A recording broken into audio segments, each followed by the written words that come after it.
Dans un monde où les rêves se heurtent aux murs invisibles des préjugés, l'histoire de Malik Johnson débute dans l'effervescence du village paralympique de Tokyo. Sous un ciel chargé d'espoir et de tension, les couloirs résonnent des pas pressés d'athlètes venus des quatre coins du globe. Malik, athlète afro-américain à la détermination inébranlable, serre son badge contre sa prothèse, ignorant que son combat ne se jouera pas uniquement sur la piste, mais face à un système enraciné dans des biais insidieux. Dans une salle exiguë, Hiroshi Tanaka, un officiel des Jeux, scrute les documents de Malik avec une froideur bureaucratique.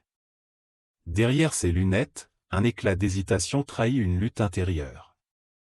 Malik, lui, reste immobile, son regard défiant l'injustice qui s'abat sur lui. Ce moment suspendu, empreint de tension, devient le point de bascule d'une histoire qui transcendra les frontières du sport. Non loin de là, Sarah Martinez, journaliste au regard aiguisé, capte la scène. Sa plume, habituellement dédiée aux exploits sportifs, s'apprête à dénoncer une vérité plus sombre. Dans le même temps, Esha Kwesi, amie et coéquipière ghanéenne, mobilise les athlètes autour d'un élan de solidarité, transformant la désillusion en une force collective. Alors que l'injustice menace d'éclipser l'événement, une étincelle d'espoir s'allume. Malik, porteur des espoirs de milliers de voix silencieuses, s'apprête à prouver que le véritable triomphe ne réside pas seulement dans la victoire, mais dans la résilience face à l'adversité. Dans un monde où la modernité des infrastructures de Tokyo côtoyait les traditions séculaires du Japon, le village paralympique incarnait une micro-société vibrante. Les bâtiments modernes, ornés de jardins zen, accueillaient des athlètes venus des quatre coins du globe, chacun portant en lui une histoire unique de résilience. Malik Johnson, né dans un quartier défavorisé de Chicago, avait surmonté une enfance marquée par la pauvreté et un accident qui lui coûta sa jambe. Son prothétique, loin d'être une faiblesse, était devenu le symbole de sa détermination à conquérir le monde du sport. Hiroshi Tanaka, quant à lui, représentait l'ambiguïté d'un système bureaucratique rigide. Fils d'un ancien athlète olympique, il avait grandi avec un profond respect pour le sport, mais ses années passées dans les rouages administratifs l'avaient rendu insensible aux histoires humaines derrière les dossiers qu'il traitait. Pourtant, face à Malik, un conflit intérieur naissait, remettant en question ses propres préjugés. Sarah Martinez, journaliste reconnue pour son intégrité, portait un intérêt sincère aux luttes des athlètes marginalisés. Ayant elle-même affronté le sexisme dans sa carrière, elle voyait en Malik une opportunité de dénoncer des injustices plus larges. Son lien avec Esha Kwesi, une athlète ghanéenne qu'elle avait interviewée plusieurs fois, lui permit de comprendre l'ampleur de la solidarité qui se formait autour de Malik. Esha, issue d'une famille modeste d'Accra, avait trouvé dans l'athlétisme une échappatoire et une voie. Son amitié avec Malik reposait sur une admiration mutuelle et une compréhension profonde des défis communs qu'ils affrontaient en tant qu'athlètes noirs dans un monde souvent hostile. En apprenant l'injustice subie par Malik, elle mobilisa les athlètes présents, transformant leur indignation en un mouvement de soutien visible dans tout le stade. Dans cette atmosphère chargée d'émotions, chaque personnage portait une motivation unique. Malik voulait prouver sa valeur, Hiroshi cherchait à concilier devoir et humanité, Sarah espérait exposer une vérité, et Esha incarnait la solidarité. Ensemble, leur trajectoire allait converger pour transformer une injustice en un moment historique. Malik, galvanisé par une injustice qui aurait pu briser d'autres esprits, transforma sa colère en une énergie dévastatrice sur la piste. Tandis que les spectateurs retenaient leur souffle, il s'élança avec une puissance qui semblait défier les lois de la gravité, chaque foulée résonnant comme un cri de liberté. Ce jour-là, il ne s'agissait pas seulement de courir, mais de redéfinir l'humanité. Dans un monde où chaque pas semblait être une lutte contre l'adversité, Malik Johnson, un athlète paralympique afro-américain, arrivait au village paralympique avec un objectif clair, prouver que son talent et sa détermination pouvaient transcender toutes les barrières. Son rêve d'or olympique n'était pas simplement un défi personnel, mais un symbole pour des millions de personnes marginalisées. Cependant, dès son arrivée, il fut confronté à un obstacle inattendu, un problème administratif qui semblait cacher des préjugés bien plus profonds. L'officiel Hiroshi Tanaka, bien que conscient de l'injustice, restait figé par la rigidité des procédures et la pression implicite de son environnement. Pendant ce temps, Sarah Martinez, une journaliste déterminée à exposer la vérité, observait la scène avec une attention minutieuse. Elle entrevoyait déjà l'ampleur de l'histoire qui se déroulait sous ses yeux. En parallèle, Esha Kwesi, amie proche de Malik et athlète ghanéenne, apprenait la situation et mobilisait rapidement d'autres athlètes pour exprimer leur soutien. Ce geste spontané de solidarité marquait le début d'une alliance inattendue, où des sportifs de tous horizons se réunissaient pour défendre des valeurs communes. Malgré la tension croissante, Malik refusait de se laisser abattre. Chaque interaction, chaque regard suspicieux renforçait sa détermination. Il se souvenait des sacrifices qu'il avait faits, de son enfance marquée par des défis constants, et des encouragements qu'il avait reçus de ceux qui voyaient en lui une source d'inspiration. Cette force intérieure devint son moteur, même face à une injustice flagrante. Au fil des heures, les relations entre les protagonistes se développaient.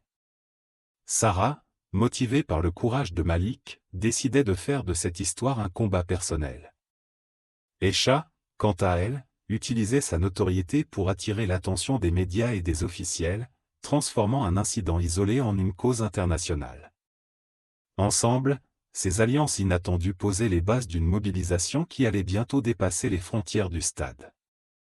Dans les couloirs du village paralympique, l'atmosphère était tendue, presque suffocante.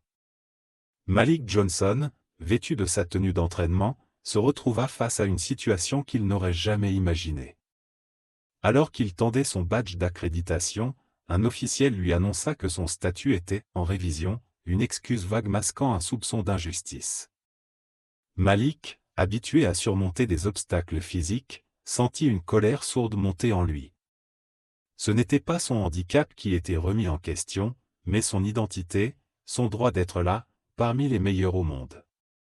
Dans le même moment, Sarah Martinez, qui couvrait les Jeux pour un grand média international, intercepta une conversation entre deux officiels discutant de doutes sur certains athlètes. Intriguée par le ton employé, elle décida de suivre l'affaire de près. Ce qu'elle découvrit en observant Malik, seul et visiblement frustré, ne laissa aucun doute, il s'agissait d'un cas flagrant de discrimination. Elle savait que ce reportage pourrait être risqué, mais l'urgence de dénoncer l'injustice surpassait toute hésitation. Sur la piste, Esha Kwesi, alertée par un autre athlète, interrompit son échauffement pour rejoindre Malik. Elle n'hésita pas une seconde à mobiliser les autres concurrents, exigeant que justice soit rendue. Des murmures de soutien commencèrent à circuler parmi les athlètes, transformant une situation individuelle en un mouvement collectif. Ce qui n'était qu'une injustice isolée menaçait désormais de devenir un scandale international. Alors que l'heure de la course approchait, la tension atteignit son paroxysme. Malik, bien que blessé par le traitement qu'il subissait, trouva une force nouvelle dans le soutien inattendu des autres. Chaque regard, chaque mot de solidarité devenait une source de motivation. Il comprit que cette lutte dépassait sa propre personne, il portait sur ses épaules les espoirs de tous ceux qui, comme lui, avaient été marginalisés. Finalement, quelques instants avant le départ, la décision tomba, Malik était autorisé à concourir. En entrant sur la piste, il sentit le poids de l'injustice se transformer en une énergie brute. Ce jour-là, il ne courait pas seulement pour une médaille, mais pour prouver que l'esprit humain, lorsqu'il est soutenu par la solidarité, peut renverser les barrières les plus tenaces. Dans les jours qui suivirent l'incident au bureau des accréditations, une tension palpable s'installa dans le village paralympique. Les murmures d'indignation se mêlaient aux discussions passionnées dans les couloirs. Malik, bien qu'encore secoué, trouva du réconfort dans le soutien inattendu de plusieurs athlètes, dont Yasmine Al-Farsi, une sprinteuse jordanienne connue pour son franc-parler. Yasmine, indignée par l'injustice subie par Malik, proposa d'organiser une rencontre entre les athlètes pour discuter des discriminations systémiques dans le sport. Pendant ce temps, Sarah Martinez, la journaliste, approfondissait ses recherches. Elle découvrit que ce n'était pas la première fois que des athlètes issus de minorités faisaient face à des obstacles bureaucratiques douteux. Un ancien lanceur de poids sud-africain, Thabo Mokona, avait été confronté à des accusations similaires lors des Jeux précédents. Sarah contacta Thabo, qui accepta de partager son expérience, ajoutant une dimension historique et systémique à son reportage. De son côté, Hiroshi Tanaka, rongé par la culpabilité, commença à remettre en question ses propres préjugés. Il se confia à une collègue, Keiko Yamamoto, une jeune volontaire passionnée par les valeurs d'inclusion. Keiko, touchée par l'histoire de Malik, l'encouragea à prendre position publiquement. Hiroshi hésitait, conscient des répercussions possibles sur sa carrière, mais un événement inattendu allait bientôt le pousser à agir. Dans les gradins, un groupe de supporters japonais, inspiré par les récits circulant sur Malik, créa une banderole géante portant les mots « L'esprit sportif n'a pas de frontières ». Ce geste, relayé sur les réseaux sociaux, devint viral, attirant l'attention de célébrités et de figures influentes du monde du sport. Une mobilisation spontanée s'organisa, appelant à une réforme immédiate des politiques paralympiques. Parallèlement, Esha Kwesi, avec l'aide de Yasmine, organisa une séance d'entraînement collectif sur la piste, symbolisant l'unité des athlètes face à l'adversité. Ce moment, immortalisé par des photographes présents, devint un puissant symbole de résistance. Malik, bien qu'encore concentré sur sa course à venir, fut profondément ému par cette démonstration de solidarité. Il comprit alors que son combat dépassait sa propre personne et représentait une cause bien plus grande. Alors que l'ombre de l'injustice planait toujours, une lueur d'espoir émergeait, alimentée par la solidarité et la détermination collective. Les jours suivants promettaient d'être décisifs, non seulement pour Malik, mais pour l'avenir du sport paralympique. Dans les heures qui suivirent l'incident au bureau des accréditations, l'affaire prit une ampleur inattendue. Des murmures d'indignation se propagèrent rapidement parmi les athlètes et les délégations, tandis que les réseaux sociaux s'embrasaient. Chaque tweet, chaque message de soutien amplifiait la pression sur les organisateurs des Jeux. Malik, bien qu'ébranlé, se retrouva au centre d'une tempête médiatique qu'il n'avait pas cherchée, mais qu'il était désormais déterminé à affronter. Hiroshi Tanaka, quant à lui, se retrouvait dans une position de plus en plus inconfortable. Les appels incessants de ses supérieurs et les regards désapprobateurs de ses collègues le forçaient à remettre en question ses propres préjugés. Il se demandait si son zèle bureaucratique n'avait pas été influencé par des biais qu'il refusait d'admettre. Cette introspection, bien qu'intense, était loin d'être suffisante pour réparer les dégâts causés. Pendant ce temps, Sarah Martinez, armée de son carnet de notes et de sa caméra, s'efforçait de recueillir des témoignages. Elle découvrit que Malik n'était pas le premier à subir ce genre de traitement. D'autres athlètes, bien qu'hésitants à parler, partageaient des histoires similaires. Ces récits alimentèrent son reportage, qui, une fois publié, fit l'effet d'une bombe. Esha Kwesi, refusant de rester spectatrice, organisa une réunion improvisée avec des athlètes de plusieurs nations. Ensemble, ils décidèrent de porter des brassards noirs en signe de protestation silencieuse. Ce geste, bien que symbolique, attira l'attention des caméras du monde entier. L'unité des athlètes paralympiques devint un message clair, ils ne toléreraient plus l'injustice. Alors que les tensions atteignaient leur paroxysme, un compromis fut trouvé in extremis. Malik obtint l'autorisation de concourir, mais l'incident laissait des cicatrices profondes.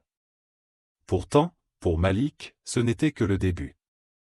Il savait que sa performance sur la piste devait non seulement répondre à ses ambitions personnelles, mais aussi honorer tous ceux qui avaient cru en lui. Alors que l'incident au bureau des accréditations continuait de faire des vagues, Malik Johnson se retrouva au centre d'une tempête médiatique qu'il n'avait jamais anticipée. Ce moment, marqué par l'humiliation initiale, devint rapidement une opportunité pour lui de redéfinir son rôle, non seulement en tant qu'athlète, mais aussi en tant que porte-voix d'une cause bien plus grande. Dans les heures qui suivirent, Malik, d'abord en proie au doute, trouva une force insoupçonnée en lisant les messages de soutien qui affluaient des quatre coins du monde. De son côté, Hiroshi Tanaka, rongé par le remords, commença à remettre en question les règles et les biais implicites qui avaient guidé sa décision. Pour la première fois, il réalisa que son rôle dépassait la simple application des règlements. En coulisses, il initia discrètement des discussions avec ses collègues pour tenter de réparer l'injustice, un geste qui, bien que tardif, marqua un tournant dans sa propre perception du pouvoir qu'il détenait. Pendant ce temps, Sarah Martinez, armée de son carnet et de sa caméra, transforma son indignation en action. Elle publia un article incisif qui exposait non seulement l'incident, mais aussi les systèmes discriminatoires enracinés dans les institutions sportives. Son reportage, partagé des millions de fois, devint un cri de ralliement pour les défenseurs de l'inclusion et de la justice. Sur la piste, Esha Kwesi, galvanisé par la situation, rassembla un groupe d'athlètes pour organiser une démonstration silencieuse de solidarité. Ensemble, ils décidèrent de porter un brassard noir lors de leurs épreuves, un geste discret mais puissant qui attira l'attention du public et des médias internationaux. Ce mouvement spontané devint un symbole d'unité et de résistance face à l'injustice. Alors que le moment de la compétition approchait, Malik, désormais autorisé à concourir, sentit une transformation intérieure. Ce n'était plus seulement une course pour lui-même, mais pour tous ceux qui avaient été marginalisés ou réduits au silence. Chaque pas qu'il s'apprêtait à faire sur la piste portait un poids symbolique, une promesse de changement et de résilience. Dans les gradins, les spectateurs, informés de l'incident, commencèrent à scander son nom. L'énergie collective qui émanait de la foule était palpable, créant une atmosphère où l'espoir et la détermination semblaient plus puissants que jamais. Malik, debout sur la ligne de départ, inspira profondément, prêt à transformer l'injustice en une victoire qui résonnerait bien au-delà des frontières du stade. Dans les heures qui suivirent l'incident au bureau des accréditations, une tension palpable envahissait le village paralympique. Malik, bien que frustré, refusait de se laisser abattre. Il trouva refuge dans une petite salle d'entraînement où, entouré de quelques proches alliés, il se mit à réfléchir à la meilleure façon de transformer cette injustice en force. Esha, toujours à ses côtés, proposa d'organiser une réunion informelle avec d'autres athlètes pour discuter de ce qu'ils pouvaient faire collectivement. Certains hésitèrent, craignant des représailles, mais d'autres, inspirés par le courage de Malik, acceptèrent immédiatement. Pendant ce temps, Sarah Martinez, déterminée à exposer la vérité, rédigeait un article incisif dans lequel elle dénonçait les discriminations systémiques auxquelles faisaient face de nombreux athlètes paralympiques. Elle savait que ces mots pourraient attirer l'attention mondiale, mais aussi lui valoir des critiques.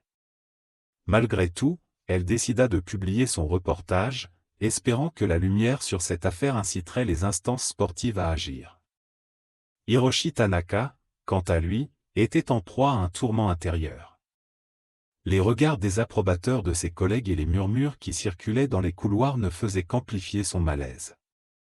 Lors d'une réunion privée avec ses supérieurs, il tenta maladroitement de justifier sa décision, mais il comprit rapidement qu'il était devenu un symbole involontaire des failles du système. Alors que la compétition approchait, un groupe d'athlètes de diverses nationalités se rassembla devant le stade, brandissant des banderoles en soutien à Malik. Ce geste spontané d'unité fit rapidement le tour des réseaux sociaux, attirant l'attention des médias et du public. Les spectateurs, touchés par cette solidarité, commencèrent eux aussi à exprimer leur soutien, transformant ce qui aurait pu être une journée ordinaire en un moment de révolte pacifique. Malik, bien que profondément ému par cet élan collectif, sentait le poids des attentes peser sur ses épaules. Dans un moment de calme avant la course, il relut une lettre d'un jeune garçon amputé qui voyait en lui un modèle. Ces mots, remplis d'espoir, ravivèrent sa détermination. Il savait que sa performance sur la piste serait bien plus qu'un simple exploit sportif, elle serait une réponse éclatante à tous ceux qui doutaient de sa légitimité. Lorsque le coup de départ retentit, Malik s'élança avec une intensité qui semblait défier les lois de la gravité. Chaque foulée était un acte de résistance, chaque seconde un pas vers la rédemption.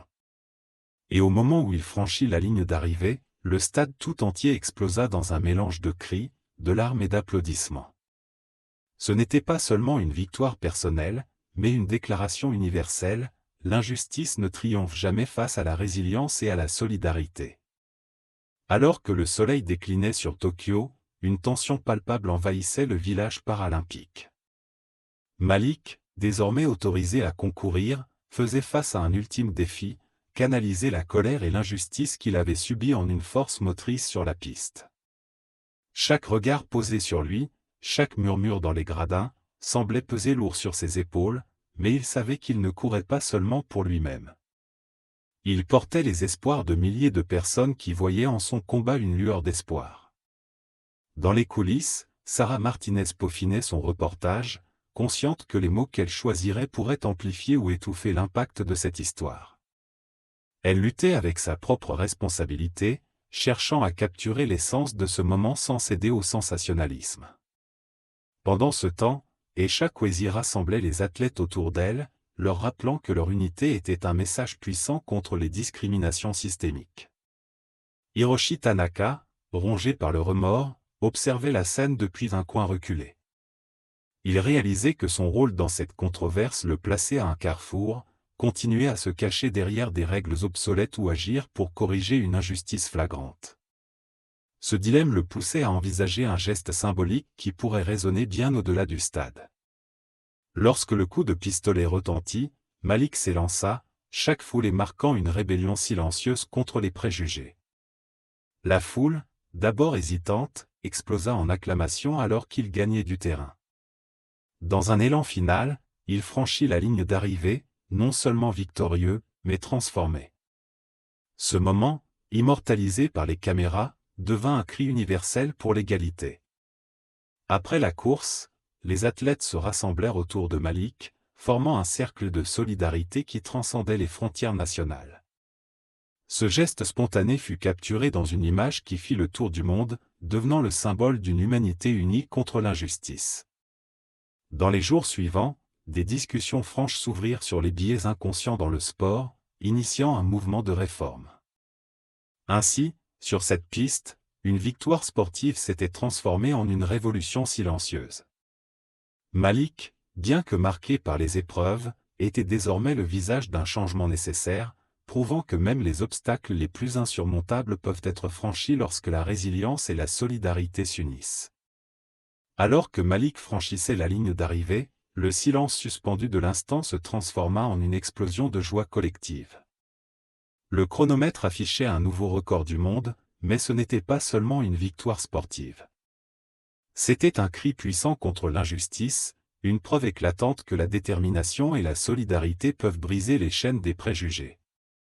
Les spectateurs, debout, acclamaient non seulement un athlète, mais un symbole de résilience et d'espoir.